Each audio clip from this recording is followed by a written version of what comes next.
bore yma, dyn ni am barhau yn ein thema ar gyfer y tymor yma, sef Cyfarfod Crist, Profi'r Wefr, lle ni'n edrych ar rai hanesion o bobl wahanol yn y Beibl yn cael profiad o gyfarfod Iesu.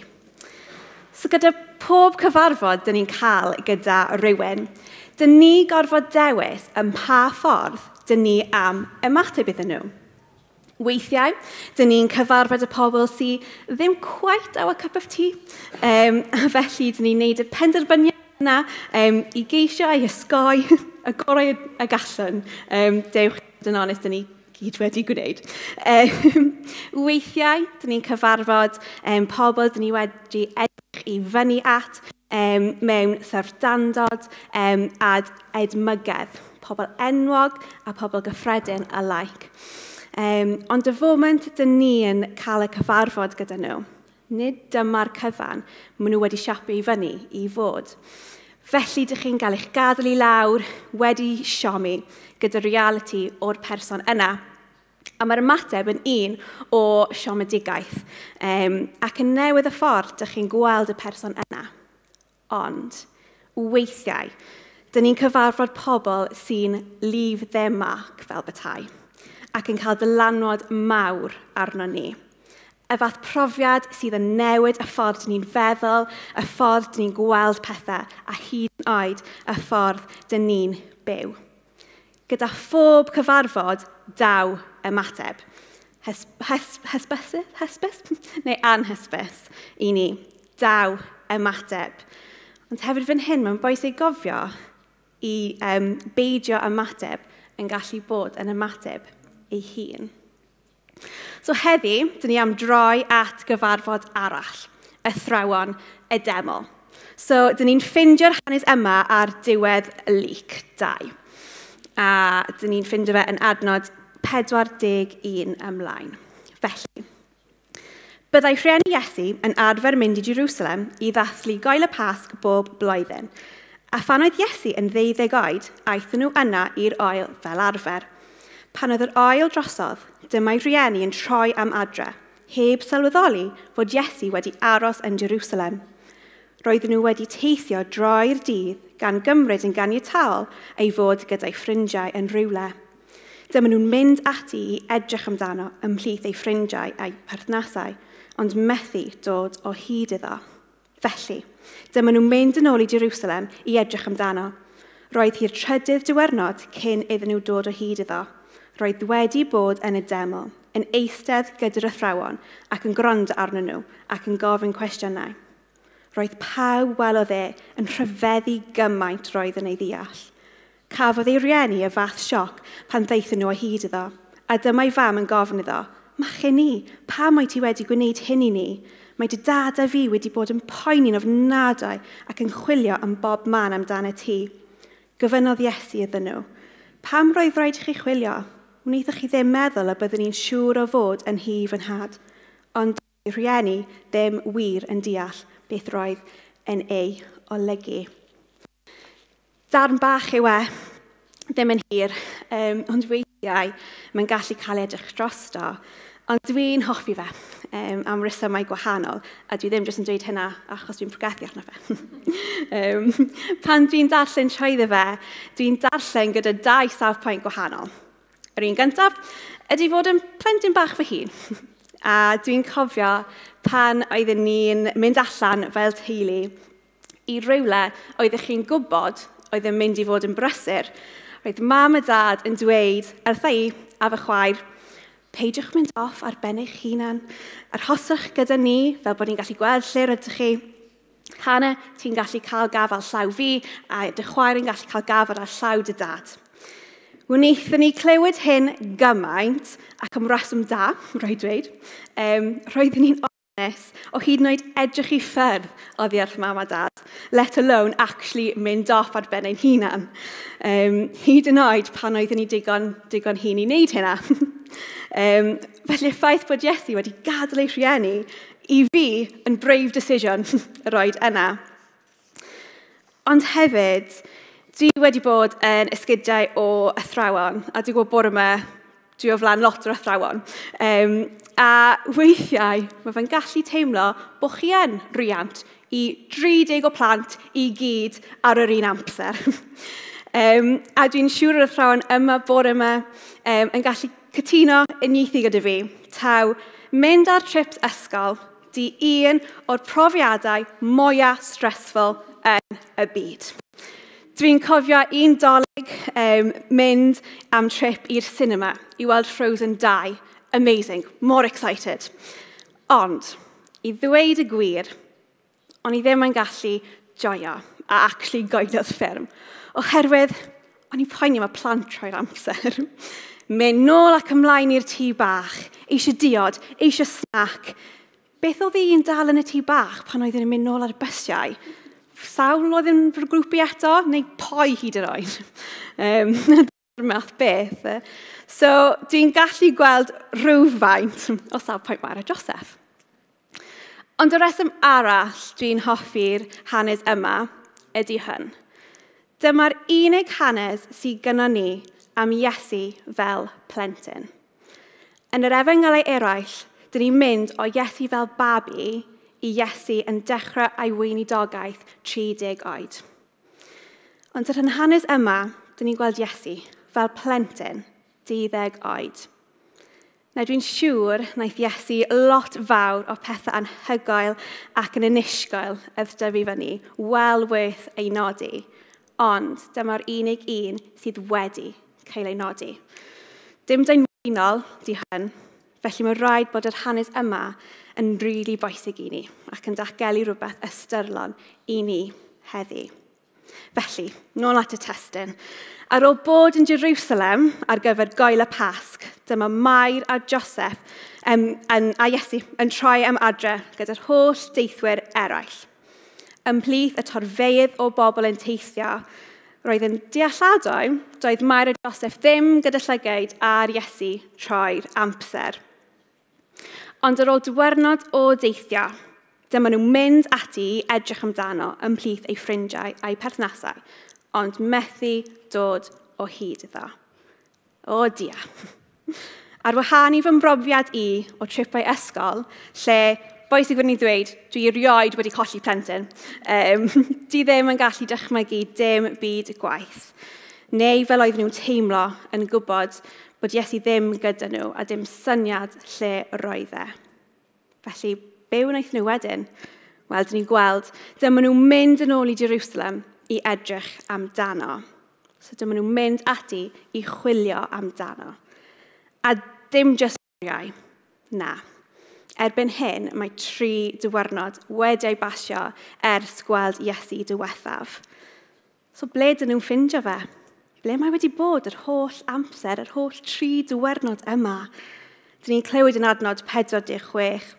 Roedd wedi bod yn y Deml, yn eistedd gyda'r Athrawon, ac yn gwrando arnyn nhw, ac yn gofyn cwestiynau.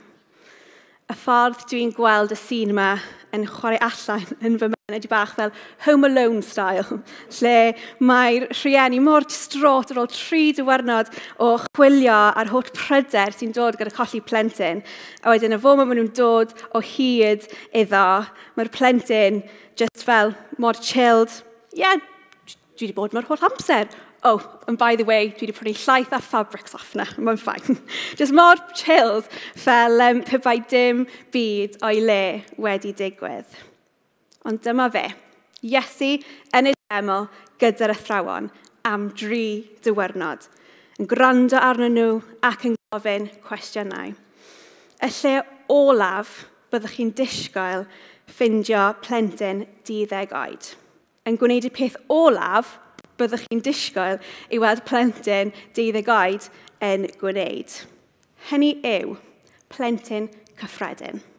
Plentyn fel oeddech chi ac oeddwn ni. Ond dyn ni'n gwybod nad oedd Iesu yn blentyn cyffredin. Na. Roedd e Dduw mewn dyn, gwaredwr y byd, ein a chibwr. Dydy lyc ddim yn gadlu mewn ar y pynciau oedden nhw'n trafod neu'r cwestiynau roedd Iesu yn ei ofyn. Dyn ni ddim yn gwybod. Fel y llyfrau sydd ddim yn gadlu mewn ar yr holl manylion i chi ac yn adael i chi defnyddio eich dychymyg. i llenwi'r bylchau fel ... Efallai, roedd nhw'n trafod hanes yr Exodus yn nodi'r amser o'r flwyddyn, neu efallai sôn am y gyfraith dyn ni heddiw yn ei ffindio yn yr Hen Testament. Ond mewn ystyr, nid dyna beth sy'n bwysig fan hyn. Oherwydd, troi'r ffaith roedd Iesu yn eistedd ac yn gwrando ar yr athrawon ac yn gofyn cwestiynau iddyn nhw. Yn y Deml, ar ôl dathlu ac yn cofio Goel y Pasg, dyn ni'n gallu gweld paralel. Paralel o Iesu, dim ond 18 mlynedd wedyn, yn cyflawni pwrpas Duw. I fod yr oen wedi ei berthu dros pob un o'r athrawon oedd yna ar y ffryd, a pob un ohono ni, fel aberth moiaf. Di torri llen yn gwahanu ni oddi wrth Dduw, fel thryddid go iawn yn dod. Lle does dim angen teml i gyfarfod y Duw. Does dim angen mynd at le penodol mwyn ei brofi. Troedd o fe, mae'r nefoedd a'r ddaear yn cyfarfod gyda chanlyniadau newidiol bywyd. I'r athrawon ar y pryd ac i ni gyd heddiw. Ond beth yw'r ymateb yr athrawon? I weld y blentyn bach yma yn cymryd rhan gyda diddordeb a dealltwriaeth yn y sgyrsiau. Bydd y sgyrsiau wedi bod yn eitha academaidd ac yn dyfn, oherwydd bydd y athrawon yn amlwg wedi bod yn dynion galluog iawn ac yn treulio eu diwrnodau yn dysgu ac yn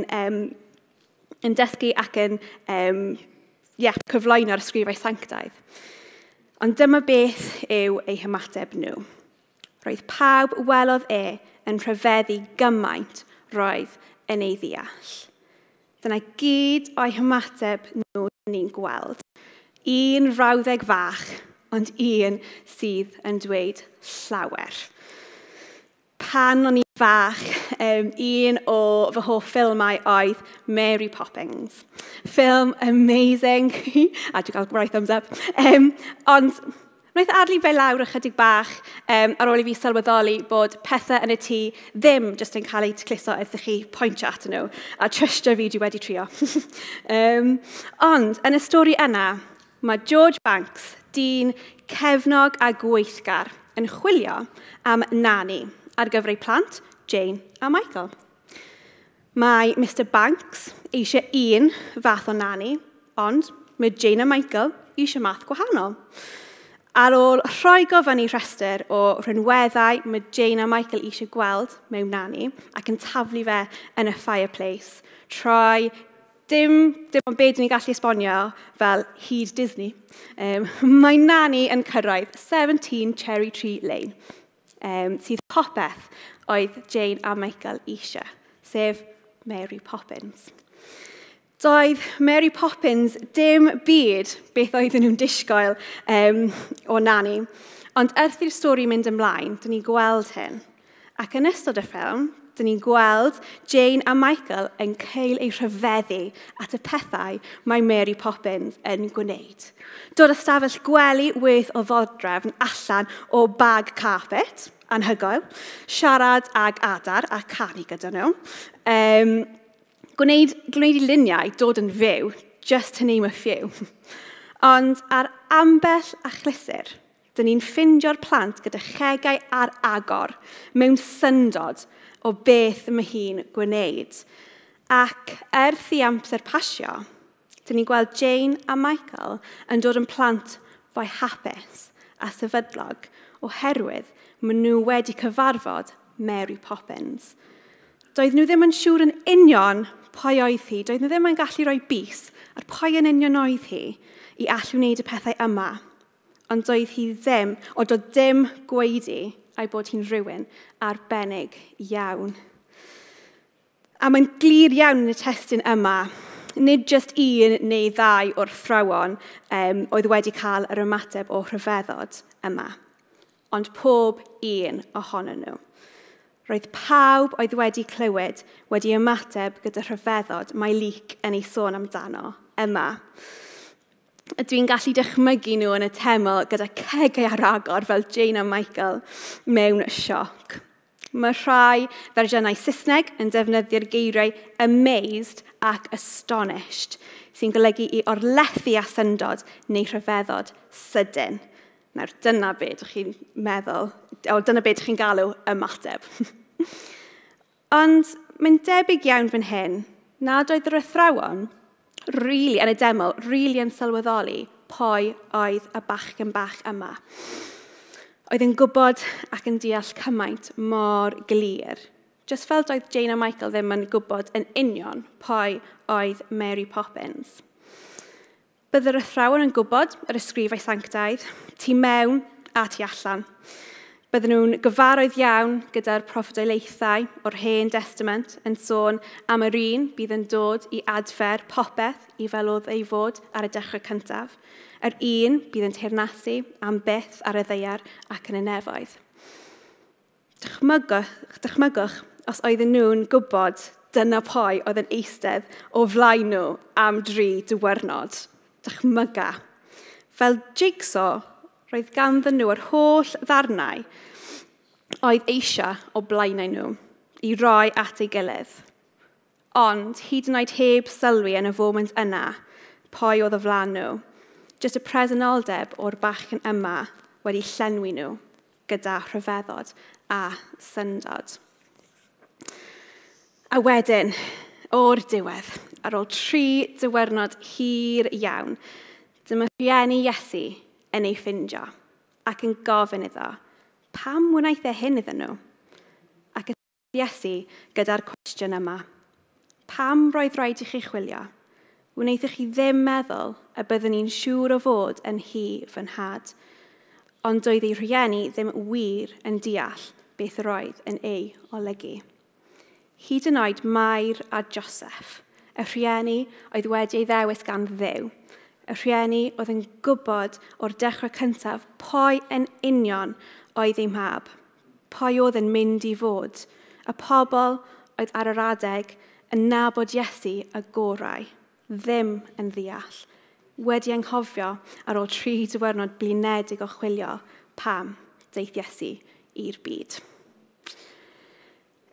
Efallai heddiw, mae Iesu yn teimlo ar goll i rai ohonon ni. Roedd golwg ni arno fe yn glir iawn, ond dyn ni wedi colli'r golwg yna. Dyn ni wedi gadael i bethau eraill i mynd yn y ffordd ac yn pellhau ni oddi wrtho fe. Efallai prysurdeb bywyd yw e, rhwng gwaith, edrych ar ôl plant, cario allan ein hymrwymiadau, yr holl Zooms hyd yn oed. Mae Iesu wedi symud i'r cefn o'r crowd yna. Dyn ni ddim cweit yn gallu ei weld. Neu efallai rhywbeth dwi wedi bod yn eog o wneud yn bendant ar y degau, ydy ddim jyst gadael i bethau mynd yn y ffordd, ond gadael i bobl mynd yn y ffordd, ac yn benodol fi fy hun. Canolbwyntio ar me, myself and I. Be dwi eisiau? Be dwi eisiau cael allan o hyn? Fel mae pobl yn edrych arna i. Ac wedyn, mae Iesu yn mynd yn bellach oddi wrth fy ngolwg gyda pob un. Weithiau, dyn ni'n gallu gwneud yr un peth, ond gyda pobl eraill, fel bod nhw di rai gyda'n golwg yn llwyr yn lle Iesu. Efallai taw pechod di'r peth sy'n gwahanu ni oddi wrth Duw. Bod ni'n teimlo fel dyn ni wedi pechu gormod, bod ni ddim yn gallu dod at Duw, bod hyn yn gwahanu ni oddi wrtho fe. Roedd gwefr gynnwn ni o nabod Iesu yn agos ar un adeg, ond oherwydd dyn ni wedi colli ein golwg arno fe, dyn ni wedi colli'r gwefr yna. Efallai heddiw, dyn ni fel yr athrawon, lle dyn ni'n rhyfeddu at y person yma sydd wedi aberthu ei hun ar ein cyfer ni, i ni fyw bywyd llawn dyfodol a gobaith. Dyn ni gyda'r danau o'r jigsaw i gyd yn barod, ond pam mae'n dod i roi gyd at ei gilydd, dyn ni ddim cweit yn gwybod beth i'w wneud gyda nhw. Neu hyd yn oed, dyn ni'n ofnus o'r result pan dyn ni'n wneud hynna. A ofnus o gweld y llun mawr. Efallai bod y darnau yna yn jyst darnau o wybodaeth a dim profiadau. Fel yr athrawon, wybodaeth yn ei pennau ni a dim yn profiadau yn ein calonnau ni. Wedi darllen a chlywed yr hanesion o Iesu, ond ddim yn golygu unrhyw beth mwy na hynna. Hanesion. Does dim byd real iddo. Does dim ysbryd o wefr, oherwydd mae'r gwybodaeth dal yn ein pennau a ddim wedi dod yn brofiad trawsffurfiol yn ein calonnau, yn bywyd. Ond efallai heddiw, dyn ni fel Mair a Joseph, lle dyn ni wedi anghofio ac angen cael ein atgoffa o'r boi ydy'r Iesu yma. Dyn ni'n gallu cyfarfod a chael ein rhyfeddu unwaith eto ganddo fe. Neu efallai mae gennym ni rhyw preconceptions o Iesu a Christnogaeth, a dyn ni angen colli fe. Dyn ni angen colli ein syniadau ni ein hunan mwyn ffindio'r Iesu go iawn a ffindio Crist. Yr Iesu sydd ddim yn rhyw syniad neu stori neis i glywed amser dolyg, ond y Iesu sydd yn fyw heddi, sydd eisiau ni nabod fe yn personol, yn real yn ein bywydau, fod bod ni'n gallu byw llawn llawenydd a gwefr. Mae newyddion da gyda ni heddi. A dyma fe. Pa bynnag sefyllfa dyn ni ynddo, yn wahanol i Mair a Joseph, does dim rhaid ni chwilio am 3 diwrnod ar gyfer ffindio'r ateb, ffindio Iesu, a dod i'r lle i brofi'r llawenydd a'r gwefr yma. Mae Iesu'n gofyn pam roedd rhaid i chi chwilio. Mae'n dweud dwi yma am barod i rhyfeddu chi unwaith eto neu efallai am y tro gyntaf, gyda'r gwirioneddau o boi ydw i. Y mab Duw, deith i'r byd fel oen y Pasg, i gael ar berthu drosto chi gyd, pob un ohonoch chi, unwaith ac am byth. Doedd e ddim yn gamgymeriad eith Iesu ar goll am 3 diwrnod. Mewn ychydig o flynyddoedd, bydde Mair a dilynwyr Iesu wedi golli eto am 3 diwrnod. Ond yn meddwl ei bod ni wedi golli tro yma am byth, ar ôl ei gladdu yn y bedd. Ond yn wneud aroll a goll? Na, dim o gwbl. Y rheswm dyn ni yma heddi, ar ôl 3 diwrnod, deith e nôl yn fyw. Buddugoliaethus wedi concro marwolaeth, byth i fod ar goll i ni eto, gyda breichiau ar led yn dweud tyrt, dyma fi. Felly, heddi, dewch i ni ymateb iddo. Dewch i ni roi yn golwg nôl arno fe. Falle nôl, neu falle am y tro gyntaf. Dewch i ni dod o flaen, yn y difeirol am yr amseroedd lle dyn ni ddim wedi cael ein goleg arno fe, ac yn gofyn yn hyderus am brofiad o rhyfeddod yr athrawon, fel bod ni wir yn gallu bod yn pobl sy'n llawn gorfoledd a gwefr Duw. Felly, dyn ni am treulio bach o amser mewn gweddi. Dwi am ofyn i'r band i ddod fyny. A dwi eisiau ni just tawelu ein hunan i fyfyrio ar beth dyn ni wedi clywed bore yma a cael yr amser a cyfle i ymateb iddo. Efallai bod un o'r circumstances dyn ni wedi clywed bore yma wedi taro chi'n personol, ydy'n gallu gweld eich hunan ynddyn nhw. Wedi gadael pethau eraill yn y ffordd, falle gyda'r darnau gyd, ond dim yn gwybod beth i'w wneud gyda nhw, gyda'r holl gwybodaeth, ond ddim y profiadau, gyda'r preconceptions, mae rhaid ni cael gwared ohonyn nhw. Angen cael yn atgoffa am pwy ydy'r Iesu anhygoel yma. So dyma'r amser nawr i ni droi at Duw a roi yn golwg nôl arno fe, gan gofio'r geiriau dyn ni'n gweld yn Mathew 7. Daliwch ati i ofyn, a byddwch yn ei gael. Chwiliwch a byddwch yn dod o hyd iddo. Curwch ar y drws, a bydd yn cael ei agor. Mae pawb sy'n gofyn yn derbyn, pawb sy'n chwilio yn cael, ac mae'r drws yn cael ei agor i bawb sydd yn giro. Dewch i ni sgwyddio gyda'n gilydd.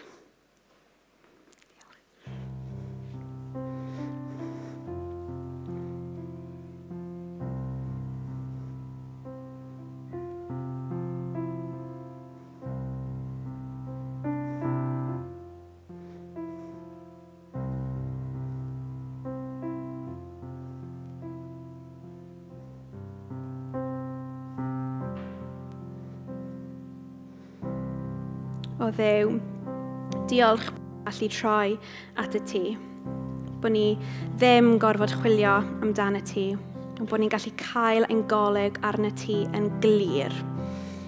I rai ohono ni sydd wedi gadlu bethau a phobl eraill yn dod yn y ffordd o'n goleg arno ti, dyn ni'n sori.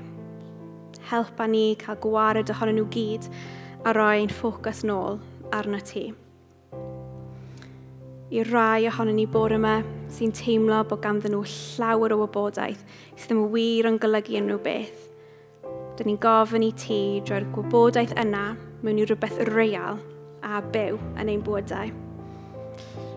I rai sydd yn stryglo gyda misconceptions, dyn ni'n gofyn i ti torri trwydden nhw, fel bod ni'n gallu profi'r wefr sydd yn dod o dynabod di'n iawn am boi o'i ti.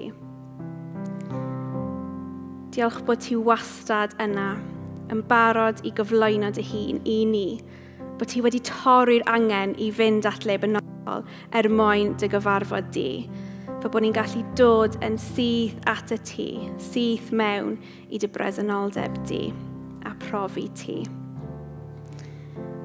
Diolch am y wahoddiad i ni bore yma, allan i ni.